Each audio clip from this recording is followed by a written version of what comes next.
Geseënd is die koninkryk van die Vader en van die Seun en van die Heilige Gees, nou en altyd en tot in ewigheid. Kom ons laat in die konsilies agter en kyk na die redes vir die skeuring van die kerk tussen die Oosterse en Westerse kerke. Hierdie redes is fascinerend, maar veelvuldig en kompleks.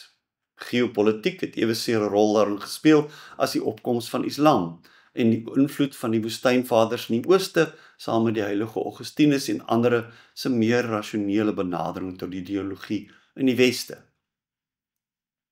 Die belangrikste verskille wat tot die ongelukkigheid gelei het, het ek reeds in die gesprek oor die verskille tussen die ortodoksie en die katholieke kerk bespreek.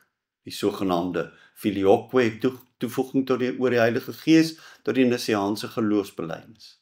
Die toekenning of toeëiening van oppergesag aan die paus.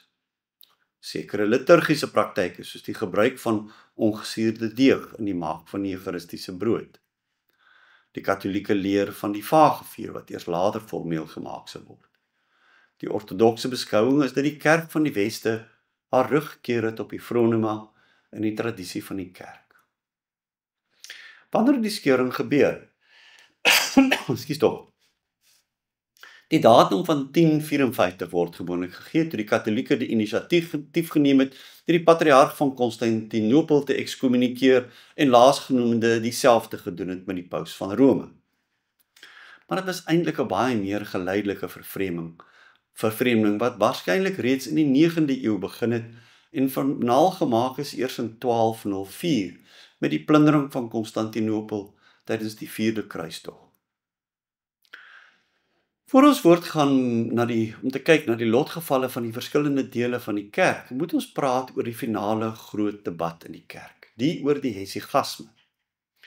Die debat oor die hesigasme het gegaan oor die vraagstuk of God, wat as God onkenbaar is, dan deur mense hoegenaamd ervaar kan word. Die hesigaste het gesê hy kan, en gewys op hulle ervaring van die ongeskape lig van Tabor, wat sekere monnike deur volgehoue gebruik van die Jesusgebed en die nastreef van stilte ervaar het. Maar die debat het ook gegaan oor die gebruik van die liggaam in gebed en oor die toenemende klem in die Weste op die platoniese idee van 'n siel wat 'n gevangene is in die liggaam. Barlaam, 'n geleerde Griekse monnik van Italië, het aangevoer dat God slegs indirek in hierdie lewe ervaar kan word. En wat die hesigaste se gebedsmetodes betref, wel, dit was eenvoudig belaglik. In antwoord het die heilige Gregorius Palamas, aartsbiskop van Thessalonika, 'n vroeëre onderskeid ontwikkel tussen God se essensie en sy energie en geargumenteer dat ons verlos word wanneer ons verenig word met God se energie. Uiteindelik het die kerk die allerbelangrike werk van Gregorius Palamas aanvaar. Barlaam is sterftes in die bede terug Italië toe, waar hy katholiek geword het en 'n kardinaal gemaak is. Ons sluit hierdie hoofstuk af in 1453, toe die Ottomaanse Ryk Konstantinopel binnegeval en oorgeneem het, en daarmee die oorwinning oor die Oosterse kerke rondom die Middellandse See voltooi het. Maar dit was die einde van die ortodokse kerk nie, allermins. Want reeds in die 9de eeuw het Photius, die destydse patriarg van Konstantinopel, twee broers, Kirill en Methodius, wat tussen hulle 'n handvol tale kon praat, insluitende Slawies, gestuur het om die Slawiese volke te gaan kersten. Die sendingtaak het sy eie geskiedenis, maar die effek was blywend. Uiteindelik is die oorgroter meerderheid van die Slawiese volke, Roemenië, Bulgarië en uiteindelik Rusland, gekersten as gevolg van die werk wat deur die twee broers begin is. En die Slawiese alfabet en dialek wat hulle gebruik het vir die vertaling van liturgiese tekste word vandag nog in baie Slawiese lande gebruik. Intussen het die kerke onder die sogenaamde Ottomaanse juk gebuk gegaan tot aan die begin van die 20ste eeu, hoofsaaklik die kerke van die Grieksprekende lande. Dit het verskeie gevolge gehad. Eerstens was daar beperkte kontak met die Weste, wat hierdie deel van die kerk bewaar het van verskeie intellektuele en filosofiese ontwikkelings in die Weste. Die skolastisisme Sies tog, die rasionalisme, die verligting en die moderne projek. Hierdeur is die tradisie van die kerk tot 'n hoë mate bewaar, maar die geletterdheidsontploffing in die Weste is nie deur hierdie kerke ervaar nie. En die Ottomane se onderdrukking was brutaal en die kerk het geweldig gelei daaronder. Uiteindelik sou die Ottomaanse juk deur die Grieke afgegooi word in 'n opwelling van nasionalisme wat ondersteun is deur die Griekse kerke en tot gevolg het dat hulle ingesuig is in die moderne Hellenisme, wat Grieksheid en ortodoks wees eenvoudig te nou aan mekaar verbind. Dis 'n probleem wat vandag nog bestaan en tot allerlei slegte gevolge lei ook in Afrika.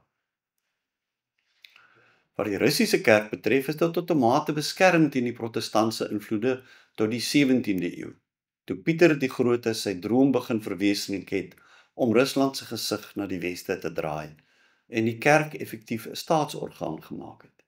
Hiermee is die kerk toenemend blootgestel aan staatsinmenging en veral katholieke, maar ook protestantse, veral Lutherse invloede. Die meeste Russiese ikone wat mens vandag sien, is byvoorbeeld essensieel katholieke kerkskilderye waaruit die oorspronklike beginsels waarvolgens ikone gemaak moet word en wat in tydens die ikonoklasme verdedig is, grootliks verdwyn het. In die 19de eeu is sterk pogings aangewend om die kerk weer op die gebaande weë te plaas. En die proses was tot 'n mate suksesvol, maar dit is ingehaal deur 'n ander ontwikkeling.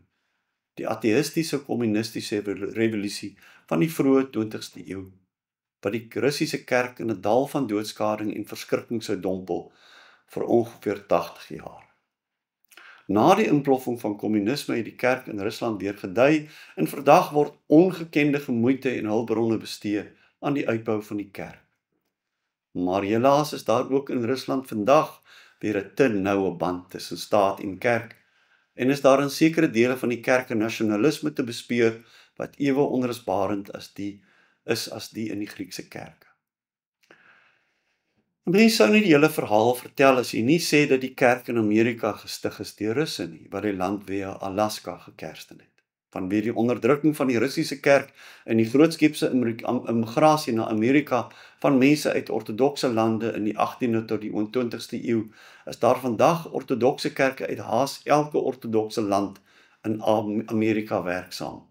En nog iets, die Russiese diaspora na die Weste het 'n betekenisvolle invloed gehad op die stigting en uitbou van die ortodoksie in veral Europa, maar ook in Amerika, en het van die grootste teoloë van die vorige eeu opgelewer.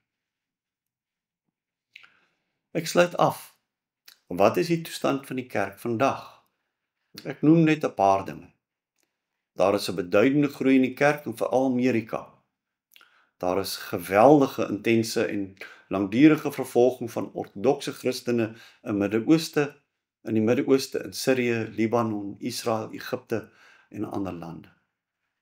Die ekumeniese beweging wat in die vroeg 20ste eeu begin het en poog om kerke nader aan mekaar te bring, het opgebloei, gestagneer en toe onder patriarg Bartholomeus van Konstantinopel weer momentum gekry. Dieselfde patriarg het eiehandig 'n skeuring tussen die Griekse kerke en die Slawiese kerke veroorsaak deur aan Oekraïne, wat sedert die 17de eeu onder jurisdiksie van Moskou geval het, autokefalie te gee.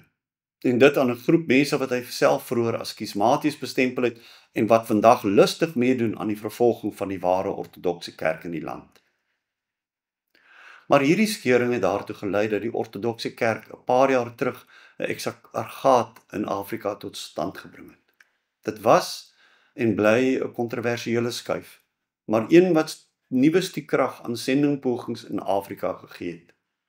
En dit het uiteindelik gelei tot die uitbou van die ortodoksie onder Afrikaanse mense. Nou toe, daar is ons 20 minute nou klaar. Volgende keer praat ons oor die tradisie van die kerk. Goed gaan, tot dan.